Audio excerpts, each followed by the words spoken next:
राधे राधे दोस्तों, आप सभी का स्वागत है मेरे YouTube चैनल में। आज हम कार्तिक महात्म्य का अध्याय 10 श्रवण करेंगे। की कृपा की। राजा पृथु बोले, हे ऋषिश्वर नारद जी, ऋषिश्रेष्ठ नारद जी, आपको प्रणाम है। कृपया यह बताने की कृपा कीजिए कि जब भगवान शंकर ने अपने मस्तक के तेज को क्षीर सागर में डाला तो उस समय क्या हुआ। नारद जी बोले, हे राजन, जब भगवान शंकर ने अपना यह तेज क्षीर सागर में डाल दिया तो उस समय वह शीघ्र ही बालक होकर सागर के संगम पर बैठकर संसार को भय देने वाला रुदन करने लगा। उसके रुदन से संपूर्ण जगत व्याकुल हो उठा, लोकपाल भी व्याकुल हो गए, चराचर चलायमान हो गया। शंकर सुवन के रुदन से संपूर्ण ब्रह्मांड व्याकुल हो गया। यह देखकर सभी देवता और ऋषि मुनि व्याकुल होकर ब्रह्मा जी की शरण में गए और उन्हें प्रणाम कर उनकी स्तुति करने लगे। उन सभी ने ब्रह्मा जी से कहा, हे पितामह, यह तो बहुत ही विकट परिस्थिति उत्पन्न हो गई है। हे महायोगिन, इसको नष्ट कीजिए। देवताओं के मुख से इस प्रकार सुनकर ब्रह्मा जी सत्यलोक से उतरकर उस बालक को देखने के लिए सागर में गए। सागर ने ब्रह्मा जी को आते देख उन्हें प्रणाम किया और बालक को उठाकर उसकी गोद में दे दिया। आश्चर्यचकित होते हुए ब्रह्मा जी ने पूछा, हे सागर, यह बालक किसका है? शीघ्रता पूर्वक कहो।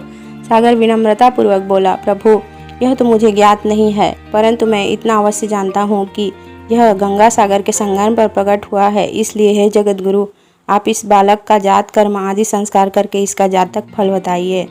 नारद जी राजा पृथु से बोले, सागर पुत्र ब्रह्मा जी के गले में हाथ डालकर बार बार उनका आकर्षण कर रहा था।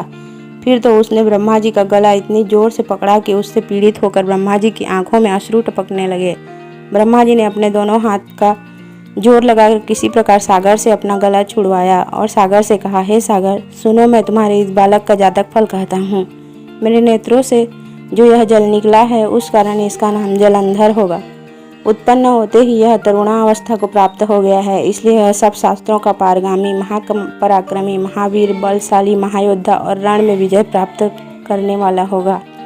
यह बालक सभी दैत्यों का अधिपति होगा। यह किसी से भी पराजित न होने वाला तथा भगवान विष्णु को भी जीतने वाला होगा। भगवान शंकर को छोड़कर यह सबसे अवध्य होगा। जहाँ से इसकी उत्पत्ति हुई है वह वहीं जाएगा। इसकी पत्नी बड़ी पतिव्रता, सौभाग्यशालिनी, सर्वांग सुंदरी, परम मनोहर, मधुर वाणी बोलने वाली तथा शीलवान होगी।